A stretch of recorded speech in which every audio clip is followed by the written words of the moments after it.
What's up guys, Shane Starnes here with Droid Modder X. The OnePlus 3 was just released the other day, and I have to admit that I was the first to jump on the hype bandwagon with this device, but after having a moment to step back and look at the device as a whole, I'm questioning whether or not the OnePlus 3 is actually a flagship killer, or even if the OnePlus 3 is a flagship device at all. These are my 5 reasons why the OnePlus 3 is not a flagship killer. Let's go ahead and get started. Reason number 1 is the fact that the OnePlus 3 doesn't have any extra features. These days, in order for a flagship to stand out, it must have extra features and extra added value to demand a higher price tag. The S7 has wireless charging and it is waterproof. The HTC 10 has boom sound, and it also has the first ever front-facing optical image stabilization camera. The LG G5 is the first device to have a modular design, but the OnePlus 3 only has a mute slider. If OnePlus is going to release a flagship killer device, they're going to have to come up with some interesting and unique features. Reason number 2 is performance. Now on paper, the OnePlus 3 should be performing on par with other flagship devices. It has a Snapdragon 820 processor and 6 gigabytes of RAM. This thing should be opening apps quickly and chewing through games without any kind of lag or stuttering. But what we find out is that the OnePlus 3 is terrible with memory management. C4E just released a video pitting the Galaxy S7 with Exynos processor versus the OnePlus 3, and we find that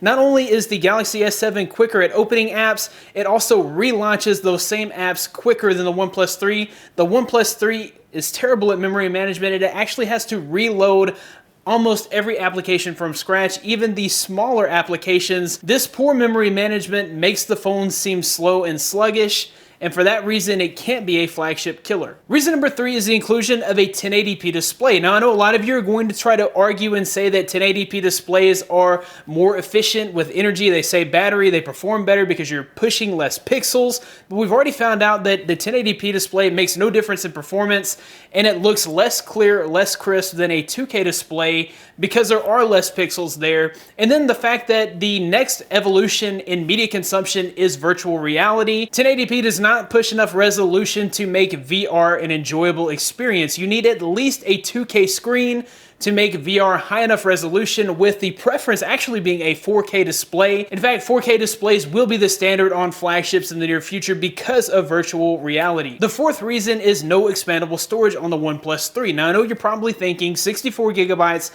is a lot of storage, but if you're into media consumption, just try to put a few movies on your device, a few songs on your device, certainly download several games. You'll find out that 64 gigabytes is not enough storage for those who love to consume media. Now, consumers made it very clear last year that a micro SD card slot was a must on a flagship device, and most of the main manufacturers came to the table with micro SD card slots. The LG G5, the HTC 10, Galaxy S7 all include a micro SD card slot, and I think that this is truly a feature that is a must on a flagship device. My final reason is the price. While $399 may seem like a really good deal on a device that includes a Snapdragon 820 processor, 6 gigabytes of RAM, and 64 gigabytes of onboard storage, you can actually find devices that are actual flagships in the same price range. So if you go on eBay today, you can find a Galaxy S7 for $429. That is an unlocked version.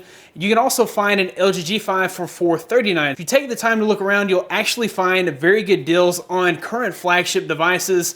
And if you are willing to spend an extra $100 to $150, you can actually have a flagship device when, say, the Note 7 comes out or, say, the Moto Z comes out. Now, while the OnePlus 3 may not be a flagship killer, it may be enough for you to replace a flagship. So for $399, you may find that this is a better deal or a better value for you. Maybe all you really care about is a full metal build. A 1080p display may be enough for you, and something like 6 gigabytes of RAM may just be flashy enough for you to go out and buy the device, even though we see that it doesn't really help at all in performance. Anyways, guys, that about wraps it up for this video. If you like this video, be sure to give it a big thumbs up. Subscribe to this channel for more content like this in the future. Keep it locked down right here because I'll have a video later on, 5 reasons why you should buy the OnePlus 3. Like I said, there's still plenty of reasons to love this device, plenty of reasons to get excited about this device, and I still think it's a pretty good buy at $399.